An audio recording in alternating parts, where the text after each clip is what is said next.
ये option strategies की series में चलिए आगे बढ़ते हैं और एक नई ऑप्शन स्ट्रैटेजी पढ़ते हैं और समझते हैं। Basically that is the long call butterfly strategy.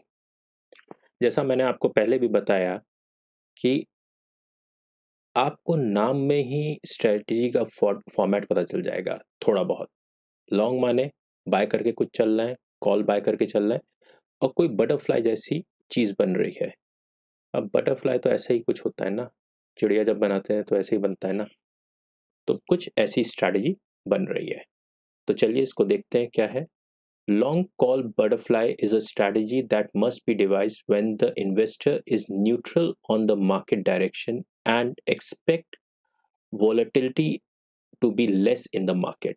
जब वो एक्सपेक्ट कर रहा है कि वोलेटिलिटी कम है थोड़ी मार्केट में एंड डायरेक्शन भी न्यूट्रल है, तब ये स्ट्रैटेजी बेसिकली बनाई जाती है।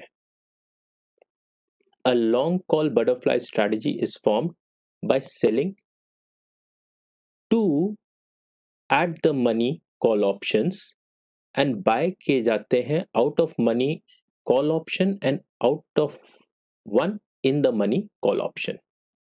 कहने का मतलब ये है कि जैसा कि हो गया कि दो एट द मनी वाली कॉलें बेची जाती हैं, एक इन द मनी वाली कॉल बाय की जाती है और एक आउट ऑफ मनी वाली कॉल बाय की जाती है।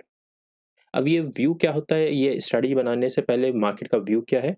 It is neutral, okay, and volatility कम रहेगी। We are bearish, we are expecting कि वोलेटिलिटी कम रहेगी। रिस्क क्या है? Limited to the premium paid. इसमें रिस्क कितना है? जितना मैंने प्रीमियम पे किया है उतना ही इसमें रिस्क है। रिवॉर्ड कितना है? It is limited, reward is limited and let we'll calculate what is the limited limit of that reward. Lower break even क्या होता है? Strike price of the lower call plus net premium paid, strike price of the higher long call minus net premium paid. चलिए ये calculate कर लेते हैं, कोई बहुत टफ काम नहीं है। वी आर अज्यूमिंग दैट कि निफ्टी ट्रेड कर रही है 55 पे, ठीक है, 55 पे 100 पे निफ्टी ट्रेड कर रही है, that is at the money. तो मैंने एट द मनी वाली दो कॉलें बेच दी, ठीक है, ये दो लॉट्स बेच दी मैंने रिसीव किया 130, क्लियर। मैंने एक इन द मनी वाली कॉल खरीद ली तो मेरे 200 लग गए, और मैंने एक आउट ऑफ मनी वाली कॉल खरीद ली, मेरे 80 लग गए, क्लियर, ओके। अब ये दो कॉल हैं, दो बेची हैं, तो कितना हो गया? 260, ठीक है। 260 मैंने रिसीव किए, क्योंकि ये दो कॉल इंटू 2 कर देंगे तो 260 मैंने रिसीव किए और 280 मैंने दे दिए। तो अल्टीमेटली मेरा प्रीमियम कितना लग गया? मुझे लग गया 20 रुपए का प्रीमियम मुझे पे करना पड़ा, ठीक है। अब लोअर ब्रेक इवन क्या है? Strike price of the lower strike long call, lower strike off the long call क्या है? दैट इज 54,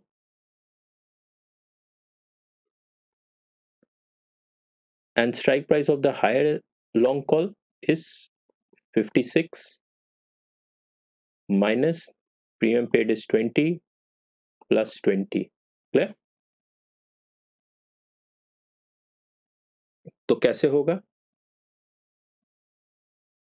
आपका ब्रेक इवन बना 5420 और ये ब्रेक इवन बना 5580। ये आपके दो ब्रेक इवन बन गए, हायर एंड लोअर, क्लियर।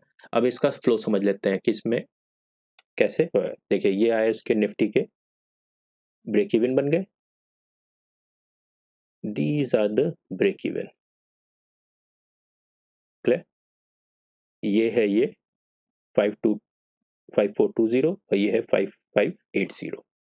इसके बीच में अगर रहा मार्केट तो आपको प्रॉफिट होगा, that is this is the range of the profit.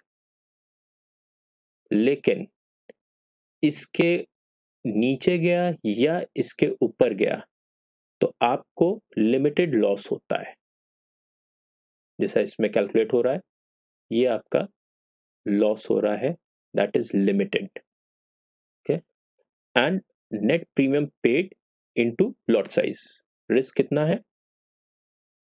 Payment premium हमने किया 20 रुपीस का, लॉट साइज है 50 का, तो मुझे लॉस कितना होगा? 1000 का. इतना मुझे लिमिटेड लॉस होगा अगर इस रेंज को ब्रेक करता है, इस ब्रेक इवेंस को ब्रेक करता है, तो मुझे लॉस कितना होगा? Net premium paid into lot size. Okay. I hope आपको ये स्ट्रैटेजी भी क्लियर हो गई कि लॉन्ग कॉल बटरफ्लाई स्ट्रैटेजी क्या है. ओके. एंड अगर ये इस रेंज में रहता है तो आपको देखिए ये प्रॉफिट कितना हो जाता है? 4000 के अराउंड. क्लियर?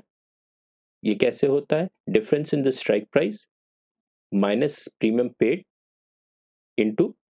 अब difference in the strike prices क्या है? फॉर एग्जांपल 200 है. क्लियर? माइनस प्रीमियम पेड कितना हुआ? Net premium paid 20, that is 180. Clear? अगर इसी को आप इससे देख लेंगे ब्रेक इवन के क्रॉसओवर से, तो आपका मैक्सिमम जो होगा वो होगा difference in the strike price minus net premium paid into lot size. I hope आपको ये पॉइंट क्लियर हो गया होगा कि दोनों ब्रेक इवन के जो डिफरेंस है, जो उसमें हमने प्रीमियम पे किया है, वो माइनस कर देंगे, that into lot size, that will be the net reward that will be receiving. I hope आपको ये क्लियर हो गया.